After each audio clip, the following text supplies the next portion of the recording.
അസ്സലാമു അലൈക്കും വറഹ്മത്തുള്ളാഹി വബറകാതുഹു. പ്രിയപ്പെട്ട പ്രേക്ഷകരെ, സഹോദരി സഹോദരങ്ങളെ, സുഹൃത്തുക്കളെ, തൊട്ടടുത്ത ദിവസം പുതിയൊരു വാർത്തയുമായി ചില ആളുകൾ രംഗത്ത് വന്നതായി ശ്രദ്ധയിൽപ്പെട്ടിട്ടുണ്ട്. കുടജാദ്രിയുടെ സംഗീതം എന്ന കാക്കനാടൻ്റെ കഥയിൽ എൻ്റെ പേര് പരാമർശിച്ചുകൊണ്ടുള്ള ഒരു സംഭവമാണ് പറയപ്പെട്ടിട്ടുള്ളത്. കർണാടകയിലൂടെ സഞ്ചരിച്ചു കൊണ്ടിരുന്ന ഒരു ടൂറിസ്റ്റ് ബസ്സിൽ ഞാനൊരു യാത്രക്കാരനായിരുന്നു. മദ്യപിച്ച ലക്ഷണങ്ങൾ എന്നിലുണ്ടായിരുന്നു. അങ്ങനെ എൻ്റെ അടുത്ത് ഇരുന്നിരുന്ന ഒരു യുവതിയുമായി ഞാൻ അസാൻമാർഗിക രീതിയിലുള്ള സമീപനങ്ങൾ നടത്തിയിരുന്നു. അവസാനം ഞാൻ എഴുതിയ ഇസ്ലാമും ക്രിസ്തുമതവും എന്ന പുസ്തകം ഞാൻ കാക്കനാടിന് കൈമാറി എന്നൊക്കെയാണ് അതിൻ്റെ ചുരുക്കം. കാക്കനാടൻ എന്ന് പറഞ്ഞാൽ അറിയപ്പെട്ട ഒരു മലയാള സാഹിത്യകാരനാണ് ജോർജ് വർഗീസ് കാക്കനാടൻ. കുടജാദ്രിയുടെ സംഗീതം എന്ന അദ്ദേഹത്തിൻ്റെ കഥ 1989 പുസ്തക രൂപത്തിൽ ആദ്യം പ്രകാശിതമായിട്ടുള്ളത്. അതിൻ്റെയും കുറേ മുമ്പ് തന്നെ അദ്ദേഹം ചില ആനുകാലികങ്ങളിൽ അത് തുടർ ലേഖനമായി എഴുതിയിട്ടുണ്ടായിരുന്നു. ഏകദേശം 1987 എന്ന് വിചാരിക്കാവുന്നതാണ്. മലയാളത്തിലെ പ്രസിദ്ധമായ ഒരു ആനുകാലികത്തിൽ അദ്ദേഹം ഇത് തുടർച്ചയായി എഴുതി വന്നിരുന്നു. ആയിടെ കോട്ടക്കൽ അങ്ങാടിയിലൂടെ ഞാൻ നടന്നു പോകുമ്പോൾ കുഴിപ്പുറം മെഡിക്കൽസ് എന്ന് പറയുന്ന ഒരു ഇംഗ്ലീഷ് മരുന്ന് ഷാപ്പിൻ്റെ ഉടമ ഇസ്ഹാഖ് സാഹിബ് എന്നെ വിളിച്ചു. എന്നെ കണ്ടപ്പോൾ ഞാനങ്ങനെ ക്രോസ് ചെയ്ത് പോവുകയാണ്. കുഴിപ്പുറം മെഡിക്കൽസ് എന്ന് പറഞ്ഞാൽ കോട്ടക്കൽ ടൗണിലുള്ള ഒരു പഴയ ഇംഗ്ലീഷ് മരുന്ന് ഷാപ്പാണ്. അദ്ദേഹത്തിന് എന്നെ അടുത്തറിയുമായിരുന്നു. എനിക്ക് അദ്ദേഹത്തെ അങ്ങനെ അടുത്തറിയില്ലെങ്കിലും അദ്ദേഹം വിളിച്ചപ്പോൾ എപ്പോഴും കാണുന്ന വ്യക്തിയാണ്. കുഴിപ്പുറം മെഡിക്കൽസിൽ അന്ന് മുതൽ ഇപ്പോഴും അവിടെ അദ്ദേഹം ഇരിക്കാറുണ്ട്. 35 വർഷത്തിലധികം, 40 വർഷത്തിലൊക്കെ അധികമായിട്ടുണ്ടാകും.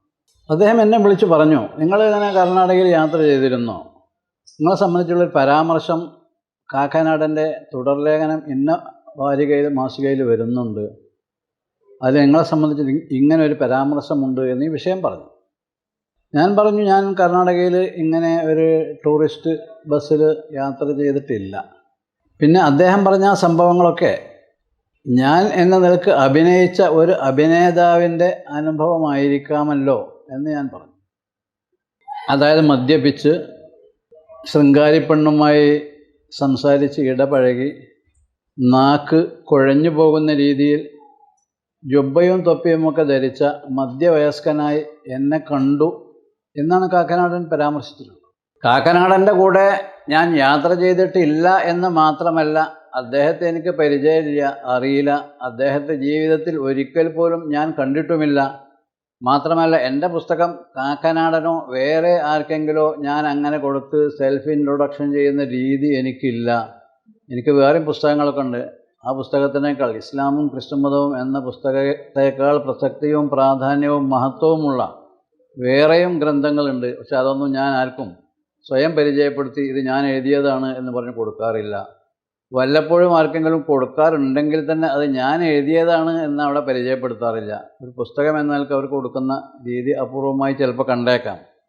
1985 എന്ന് പറഞ്ഞാൽ എനിക്ക് അന്ന് 35 വയസ്സിൽ താഴെയാണ് പ്രായം. നരച്ച താടി അന്ന് എനിക്കില്ല. 1997 ആകുമ്പോഴാണ് എൻ്റെ താടി നരക്കാൻ തുടങ്ങുന്നത്. മാത്രമല്ല, അന്ന് ഞാൻ ജുബ്ബ ധരിക്കാറില്ല.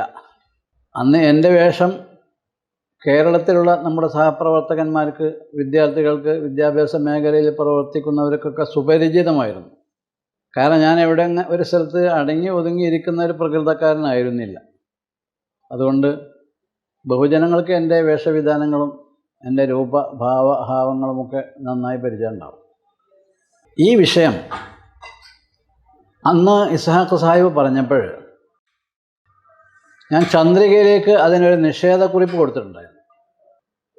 അന്ന് ചന്ദ്രികയിൽ തപാൽപ്പെട്ടി അല്ലെങ്കിൽ പോസ്റ്റ് ബോക്സ് എന്നൊരു സംവിധാനം ഉണ്ടായിരുന്നു. വായനക്കാരുടെ അഭിപ്രായങ്ങളൊക്കെ ആ കോളത്തിൽ എഴുതാമായിരുന്നു. അപ്പോൾ ഈ വസ്തുത ജനങ്ങളെ അറിയിക്കാൻ എന്തെങ്കിലും ഒരു വഴി വേണമെന്ന് ഞാൻ ആലോചിച്ചുകൊണ്ടിരിക്കുക. അങ്ങനെയാണ് അപ്പോൾ എനിക്ക് തോന്നിയത് ഇത് ചന്ദ്രികയുടെ പോസ്റ്റ് ബോക്സിൽ എഴുതിയാൽ മതിയല്ലോ, വായനക്കാരൊക്കെ കുറേ മനസ്സിലാക്കും, പ്രത്യേകിച്ച് നമ്മളുമായി ബന്ധപ്പെട്ട ആളുകൾ. അങ്ങനെ ചുരുക്കത്തിൽ ഈ സംഭവം നിഷേധിച്ചുകൊണ്ട് ഞാൻ ചന്ദ്രികയുടെ പോസ്റ്റ് ബോക്സ് കോളത്തിലേക്ക് കുറിപ്പെഴുതി അവരത് പ്രസിദ്ധീകരിക്കുകയും ചെയ്തു. അതിൻ്റെ കൃത്യമായ ഡേറ്റ് ഇപ്പോൾ പറയാൻ കഴിയില്ല, വ്യാപകമായ തെരച്ചിൽ പരിശോധന നടത്തി നോക്കിയാൽ കിട്ടും ഇൻഷാ അല്ലാഹ്. അവിടെ നിന്നൊരു 10-15 കൊല്ലം കഴിഞ്ഞപ്പോൾ നമ്മുടെ സമുദായത്തിലെ ചില ആളുകൾ ഈ പുകയില്ലാത്ത അടുപ്പുകൾ ഇറക്കുമതി ചെയ്യപ്പെടുന്ന സ്ഥലത്ത് ഒരു തരീഖത്തുമായി ബന്ധപ്പെട്ടിട്ടുണ്ടായിരുന്നു. അതിൻ്റെ വിമർശകനായി ഞാൻ രംഗത്ത് വന്നിരുന്നു. അതുകൊണ്ട് അവർക്ക് എന്നോടുള്ള വിദ്വേഷം തീർക്കാൻ ഈ കഥ അവർ അന്ന് വലിച്ചു പുറത്തിട്ടിരുന്നു. കാക്കനാടൻ്റെയും കൊടജാദ്രിയുടെയും ഒക്കെ വിവരങ്ങൾ. അന്ന് അതിന് സ്റ്റേജുകളിലൂടെ ചിലരൊക്കെ മറുപടി പറഞ്ഞിട്ടുണ്ട് എന്നാണ് അറിഞ്ഞത്. ഞാനതിൽ നേരിട്ട് ഇടപെട്ടിട്ടില്ല, കാരണം എന്നും ഇതിങ്ങനെ പറയാൻ കഴിയില്ല. അതുപോലെയുള്ള ചില തൽപര കക്ഷികളാണ് ഇപ്പോൾ വീണ്ടും രംഗത്ത് വന്നിട്ടുള്ളത്. കാക്കനാടൻ തൻ്റെ പുസ്തകത്തിൽ എഴുതിയിട്ടുള്ള അനുഭവങ്ങളൊക്കെ ശരിവെച്ചുകൊണ്ട് അത് പൊക്കിപ്പിടിച്ച് എന്നെ അധിക്ഷേപിക്കാൻ, ആക്ഷേപിക്കാൻ, അവഹേളിക്കാൻ, ഉപയോഗപ്പെടുത്താനായി രംഗത്ത് വന്നവരാണ് പുതിയ ആളുകൾ. അതിന് കാരണം ഏകദേശം ഒരു 10-15 ദിവസം മുമ്പ് മടവൂരിൽ നടന്നൊരു പരിപാടിയിൽ പ്രവാചക തിരുമേനി സല്ലല്ലാഹു അലൈഹി വസല്ലമ തങ്ങളുടെ പരിശുദ്ധമായ വ്യക്തിത്വം ഉയർത്തിപ്പിടിച്ചുകൊണ്ട് സംസാരിക്കവേ നബി തങ്ങളുടെ ബഹുഭാര്യത്വത്തെയും ശൈശവ വിവാഹത്തെയും സംബന്ധിച്ച് ചില പരാമർശങ്ങൾ ഞാൻ നടത്തിയിരുന്നു. പറഞ്ഞു വരവേ EMS നമ്പൂതിരിപ്പാടിൻ്റെ മാതാവിൻ്റെ വിവാഹപ്രായം അവരുടെ 11 വയസ്സ് പ്രായത്തിലാണ് ആയിരുന്നു എന്നും ഞാൻ വ്യക്തമാക്കുകയുണ്ടായി. അതൊരു ചരിത്ര യാഥാർത്ഥ്യമാണ്. മാത്രമല്ല ശൈശവ വിവാഹം 1 നൂറ്റാണ്ട് മുമ്പ് നമ്മുടെ കേരളത്തിലും ദുനിയാവിൻ്റെ നാനാഭാഗങ്ങളിലും പ്രചാരത്തിലുള്ളൊരു സംഭവമായിരുന്നു എന്ന് ആളുകൾക്ക് മനസ്സിലാകാൻ വേണ്ടി ജനങ്ങൾക്ക് സുപരിചിതനായ ഒരു വ്യക്തിത്വത്തെ ഞാൻ അനുസ്മരിച്ചു എന്നേ ഉള്ളൂ. അതിൻ്റെ പേരിൽ EMSനെയോ അദ്ദേഹത്തിൻ്റെ മാതാവിനെയോ അവഹേളിക്കാനോ അപഹസിക്കാനോ പാടില്ല എന്നും ഞാൻ ആ സംസാരത്തിൽ അതിൻ്റെ കൂടെ തന്നെ പറഞ്ഞിട്ടുണ്ടായിരുന്നു. പക്ഷേ എന്നെ അടിക്കുവാൻ കിട്ടിയ ഒരു വടിയായി, ഒരു സുവർണാവസരമായി തൽപര കക്ഷികൾ മനസ്സിലാക്കിയാണ് അവർ ഇതുമായി രംഗത്ത് വന്നത്. കുറേ നുണകളോട് കൂടിയായിരുന്നു ആ വാർത്ത പ്രസിദ്ധീകൃതമായത്. താമസിയാതെ 2-3 ദിവസം കഴിഞ്ഞപ്പോൾ ചാനലുകാർ, വാർത്താമാധ്യമക്കാരൊക്കെ എന്നെ സമീപിച്ച് ഇതിന് നിജസ്ഥിതി അന്വേഷിച്ചു. ഞാനത് വസ്തുതകൾ പൂർണ്ണമായി വിശദീകരിച്ചിട്ടുണ്ട്. അപ്പം അതൊക്കെ അവഗണിച്ചുകൊണ്ട്, അതൊന്നും പരിഗണിക്കാതെയാണ് വീണ്ടും ഈ അസത്യപ്രസ്താവങ്ങളുമായി തൽപര കക്ഷികൾ രംഗത്ത് വരുന്നത്. കുടജാദ്രിയുടെ സംഗീതം കാക്കനാടൻ എഴുതിയ ഈ അനുഭവത്തിൽ 1, ഞാനന്ന് ജുബ്ബ ധരിക്കാറില്ല. 2, എനിക്കന്ന് താടിയുണ്ടെങ്കിലും താടി നരച്ചിട്ടുണ്ടായിരുന്നില്ല. 3, ഏകദേശം ആ കാലഘട്ടങ്ങളിലൊന്നും കർണാടകയിലെ ഒരു ടൂറിസ്റ്റ് ബസ്സിലൂടെ ഞാൻ യാത്ര ചെയ്തിട്ടുണ്ടായിരുന്നില്ല. കർണാടകയിലാണെങ്കിലും കേരളത്തിലാണെങ്കിലും ജീവിതത്തിൽ ഇന്ന് വരെ ഞാൻ മദ്യം ഉപയോഗിച്ചിട്ടില്ല. എന്നെപ്പോലുള്ള ഒരാളെ ഞാൻ അങ്ങനെ മദ്യം ഉപയോഗിക്കുകയാണെങ്കിൽ എന്നെ പരിചയമുള്ള ആളുകളില്ലാത്ത സ്ഥലത്ത് ഞാൻ ഉപയോഗിച്ചു എന്ന് വരാം. കാരണം പരിചയക്കാരൊന്നും കാണുന്നില്ലല്ലോ, അറിയണില്ലല്ലോ എന്ന് മനസ്സിലാക്കി. അതുകൊണ്ടാണ് ജീവിതത്തിൽ ഇന്ന് വരെ ഞാൻ മദ്യം ഉപയോഗിച്ചിട്ടില്ല എന്ന് പറഞ്ഞു. മാത്രമല്ല ആ കാലത്തുണ്ടായിരുന്ന എൻ്റെ ഫോട്ടോ, ചിത്രം എങ്ങനെയായിരുന്നു എന്ന് പിൽക്കാലത്ത് പ്രസിദ്ധീകൃതമായ ചില രേഖകളിലൂടെയൊക്കെ ആളുകൾക്ക് മനസ്സിലാക്കാൻ കഴിഞ്ഞിട്ടുണ്ട്. ഉദാഹരണമായി ദാറുൽ ഹുദ തുടങ്ങുന്ന കാലത്ത് 1986 കണ്ണിയത്ത് അഹമ്മദ് മുസ്ലിയാർ പരിപാടിയിൽ പങ്കെടുക്കാൻ വന്നിരുന്നു. അദ്ദേഹത്തിൻ്റെ കൂടെ ഞാൻ നിൽക്കുന്ന ഒരു ഫോട്ടോ പ്രസിദ്ധീകൃതമായിട്ടുണ്ട്, അനാവരണം ചെയ്യപ്പെട്ടിട്ടുണ്ട്.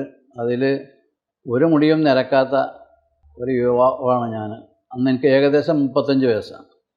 അപ്പം അതുകൊണ്ട് ഇതിലാരും വഞ്ചിതരാകരുത്. ഇത് ആ പഴങ്കഥ ആളുകൾ കേൾക്കുമ്പോൾ പഴയ നിഷേധം കേട്ടവരും കേൾക്കാത്തവരും ഒക്കെ വിശ്വസിക്കട്ടെ എന്ന് കരുതിയിട്ടാണ് തൽപര കക്ഷികൾ ഈ ഒരു വാർത്താശകലവുമായി വ്യക്തികളെ തേജോവധം ചെയ്യുക എന്ന ലക്ഷ്യത്തിൽ പുറത്തു വന്നിട്ടുള്ളത് എന്നാണ് ഞാനിവിടെ അനുസ്മരിക്കുന്നത്.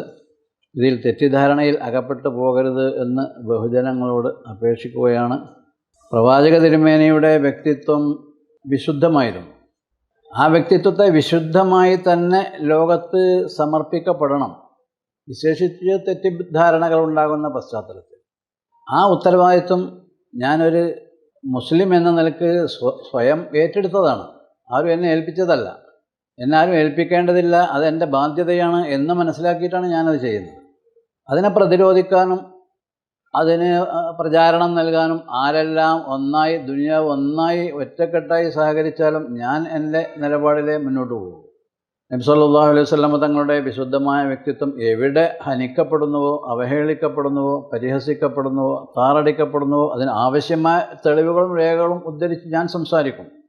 നബിയുടെ ശൈശവ വിവാഹം, നബിയുടെ ബഹുഭാര്യത്വം, ഇതൊന്നും ഇന്ന് നബിയുടെ കാര്യത്തിൽ മാത്രം ചർവണം ചെയ്യേണ്ട ഒരു വിഷയമല്ല.